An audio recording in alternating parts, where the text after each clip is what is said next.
Acabei de construir o acréscimo mais útil para esta oficina, mas não é o único motivo deste vídeo, pois o que fiz não é exatamente único.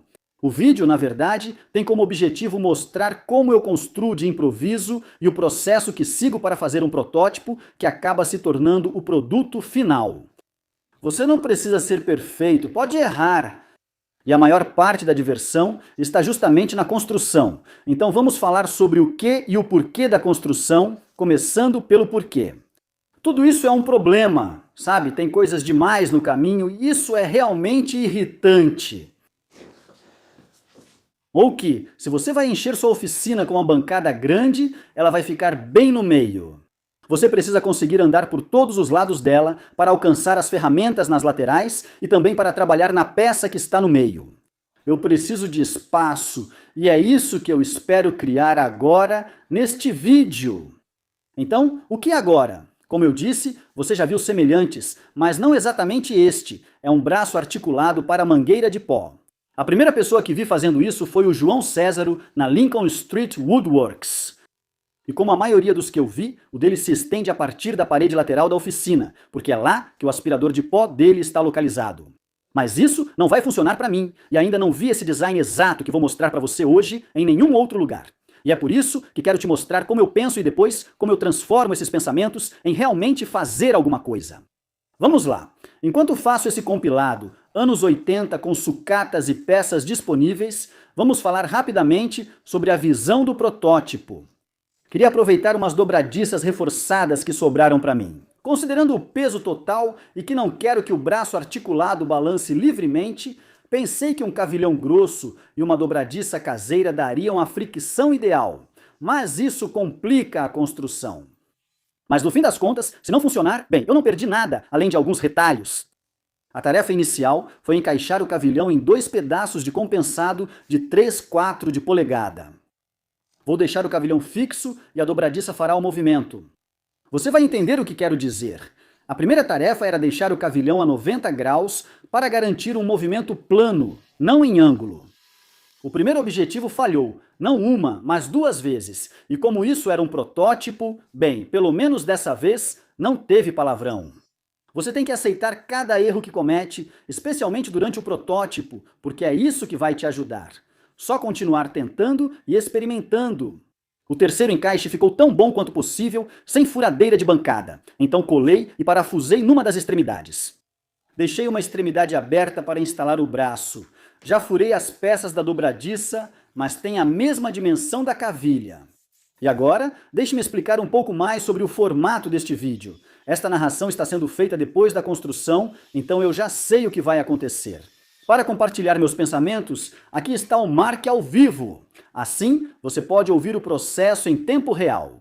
Ainda estamos trabalhando fortemente com tentativa e erro neste momento. Como esta vai ser tecnicamente a peça base da dobradiça, estas vão ser as peças da dobradiça, então precisamos que elas se movam, mas sem criar folga. O que eu também tenho aqui são 2 peças que vão se tornar o braço. É basicamente isso, então precisamos alargar esses furos. Como vamos prendê-los aqui? Acho que também tem uma ideia para isso. Vamos tentar.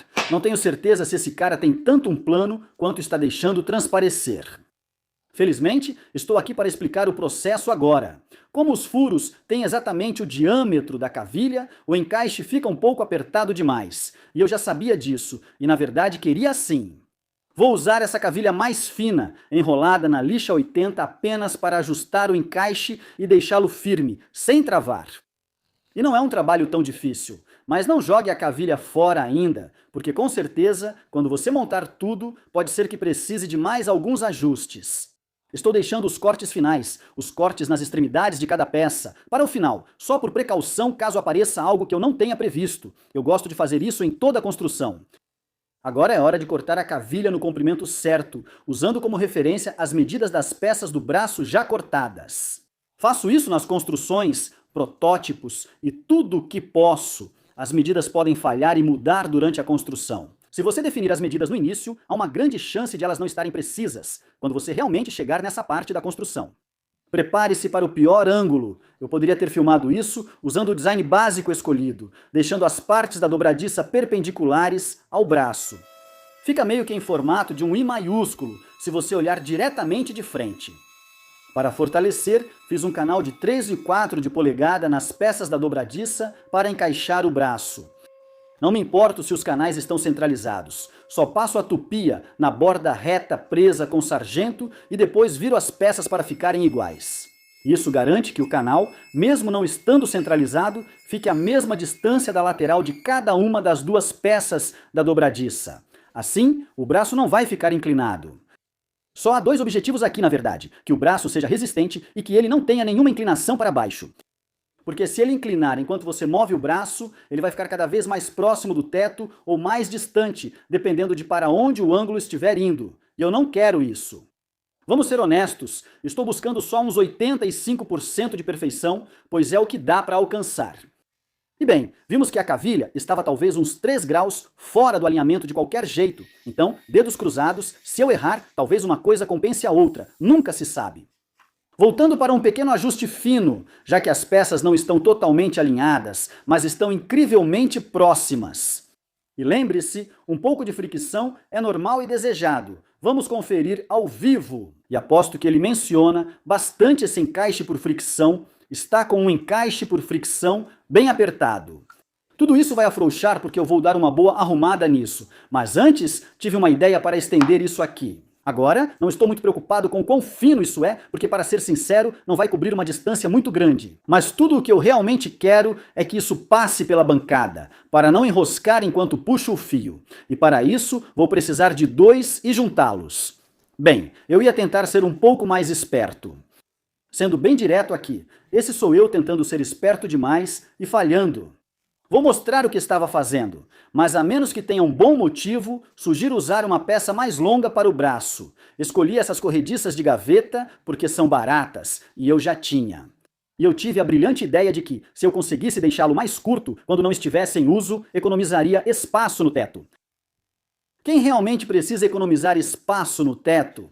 Na verdade, meus acessórios para o braço articulado tornam essa etapa inútil, mas essa parte ainda é importante.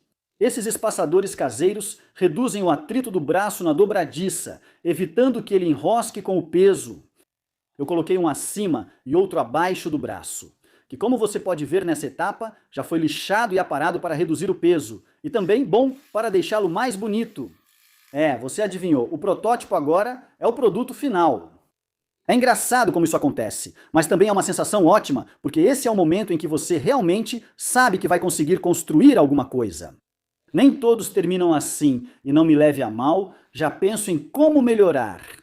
Voltando ao teste e encaixe ao vivo, repare na peça extra de compensado de 18 mm no topo. Segurei no teto e ele não passou pelos meus painéis acústicos, então espero que isso resolva o problema. Está ficando pesado, então eu fiz 4 furos grandes escariados para parafusos que vão direto nas vigas. E de novo, espero que isso seja suficiente, porque uma vez que isso estiver aberto... Não é que essa parte vá ficar muito pesada, mas é só se você puxar para baixo, por exemplo, se o cordão enroscar por um segundo, qualquer coisa assim. Isso só adiciona um pouco mais de alavanca, e estou achando isso bem pesado só de segurar. Então vamos ver, me desejem sorte. Quando alguém fala, me desejem sorte, realmente passa confiança, né? Estou só conferindo o alinhamento aqui, já que os parafusos que vou usar são bem longos, mas ainda assim é uma boa prática. Os parafusos são mais do que suficientes para o peso, no entanto. Mas é mais uma falha, não é uma grande, mas é uma irritante. Os painéis acústicos que eu fiz para evitar o eco quando estou conversando com vocês. Bem, eu não deixei margem suficiente para passar por eles, mas, em minha defesa, ficou realmente muito perto. Provavelmente tão perto que, com o tempo, todo o braço vai afrouxar um pouco e vai acabar passando por eles. Quis ter certeza e tentei afrouxar o parafuso de baixo para ver se ajudava, mesmo sabendo que a cavilha ali está colada, o que é estranho. Ainda assim, não consigo explicar. Talvez eu tenha afrouxado o braço de alguma forma, com as vibrações, mas de qualquer jeito, isso fez diferença. Considero isso uma vitória, mas ainda não terminei. Se você já assistiu a algum dos meus vídeos antes, sabe que eu não vou parar por aqui. Quero superengenheirar e tornar tudo mais complexo, mas também mais útil. Então, vamos lá. Fiz um suporte rápido para os 3 adaptadores que mais uso, já que atualmente utilizo o sistema Centex e preciso de diferentes adaptadores para os tamanhos variados das minhas ferramentas. E se você tiver várias peças pequenas para qualquer coisa, vai acabar gastando muito tempo procurando por elas na sua oficina. Eu também fiz alguns desses suportes para mangueira para prender no teto, e eles realmente funcionaram muito bem. Para conseguir um encaixe por fricção realmente bom nesses suportes, sem deixá-los apertados demais, o furo para fazer o suporte precisa ser um pouquinho maior do que um semicírculo. E agora, deixa eu te mostrar onde eu coloquei esses suportes e o motivo. Para isso, teremos que subir ao teto. Então acho que a melhor maneira de te mostrar isso é etapa por etapa. O braço subiu e essa mangueira de pó aqui, a mangueira longa que eu tinha enrolado no chão, isso vai para o ciclone, que depois segue para o coletor de pó. O objetivo é conectar tudo às minhas ferramentas elétricas portáteis. Além disso, deixei ela mais comprida porque se conecta ao meu acessório de aspirador, para limpar todo o ateliê e, o mais importante, a bancada durante a maioria dos projetos. É assim que você vai vê-la, porque eu posso deixá-la pendurada, posso usar minha bancada e posso limpar entre um trabalho e outro. Sendo honesto, não é uma solução perfeita, pois precisei unir 2 mangueiras para alcançar o comprimento necessário. Não queria comprar uma mangueira longa sem saber se funcionaria. Ela está conectada ao braço principal só com abraçadeiras plásticas. Isso pode causar um problema para os mais atentos. Se eu cortar painéis grandes na serra de bancada, já pensei em uma solução simples. Coloquei um suporte de mangueira atrás desta luz. Então, quando não está em uso, eu posso prendê-la ali. Ela não vai atrapalhar ao passar painéis maiores na serra de bancada. Se não quiser fazer os acessórios, descobri ontem que... com mais uma presilha de mangueira. Posso deixar tudo desse lado afastado e ainda assim ela libera toda a bancada quando gira. Esse design é melhor que o que escolhi? Provavelmente eu vou mudar? Provavelmente não.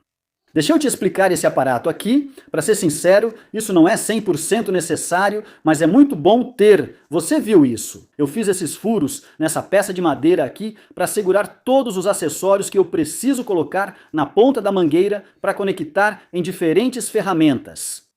Bom, eu decidi ir um passo além. Cortei um pedaço de compensado oval e o prendi na distância do teto igual à largura da mangueira. Assim, quando não estiver em uso, posso pegar a mangueira. Eu deixei profundidade suficiente para enrolar a mangueira 2 vezes, e aí eu tenho o meu conector de mangueira, assim posso manter tudo bem organizado e fora do caminho. Essa parte aqui embaixo, bom, isso é só para mim porque deixa eu te mostrar, isso é algo para se considerar se você estiver filmando o seu trabalho. Isso aqui é para colocar câmeras, assim eu consigo uma visão muito boa da bancada para capturar imagens como essa. Eu não sei como cheguei aqui. E a última parte disso é que é um ótimo lugar para pendurar coisas, que você precisa de um gancho embaixo. Nesse aqui eu coloquei alguns puxadores para pendurar. Uso isso para o controle remoto do coletor de pó e outros itens que não quero perder e uso com frequência, como minha proteção auditiva barata. E às vezes não importa como você faz o trabalho. Isso aqui, bem, isso é o acessório do aspirador para tudo isso. Então, quando eu quero limpar ao redor da minha bancada, as paredes, o teto, em todo lugar, eu prendo essa monstruosidade de cavilha, fita gaffer e mangueira e tenho um acessório de aspirador porque ele faz o trabalho. Eu rio disso e você pode achar exagero. Mas, se você realmente olhar ao redor da sua oficina e ver quanta poeira fina está acumulada em todas as superfícies, quanto mais você conseguir eliminar na fonte ou na limpeza, melhor. Para mim, a extração de poeira é indispensável e deve ser a melhor possível dentro do que posso pagar. Essas montagens são bem divertidas, mas notei que desde que construí isso, minha oficina nunca esteve tão limpa e o ar tão livre de poeira. Talvez com essa maravilha eu consiga até abandonar a vassoura na oficina. Ou talvez seja exagero. Mas falando sério, seja a sua extração de pó incrível ou bem primitiva, como a minha foi por muitos anos, isso é a sua segurança, garantida. Não são muito confortáveis, são desajeitadas e esquentam o rosto, mas uma de boa qualidade faz diferença. Aqui vai uma notícia empolgante. Falei que sua extração de pó deve ser a melhor possível dentro do seu orçamento. Isso é graças a vocês que assistem aos meus vídeos. Para quem me acompanha há tempos, sabe o quanto valorizo vocês. Passei algumas horas na Axminster Tools e escolhi 3 ótimas melhorias para meu sistema de coleta de pó. Mesmo com elas, o braço articulado continuará lá. Como disse antes, é uma das melhores coisas que já fiz para esta oficina. Se for tentar, adicione seu toque pessoal e aproveite. Se gostou deste vídeo, vai adorar um destes. Obrigado por assistir. Te vejo lá.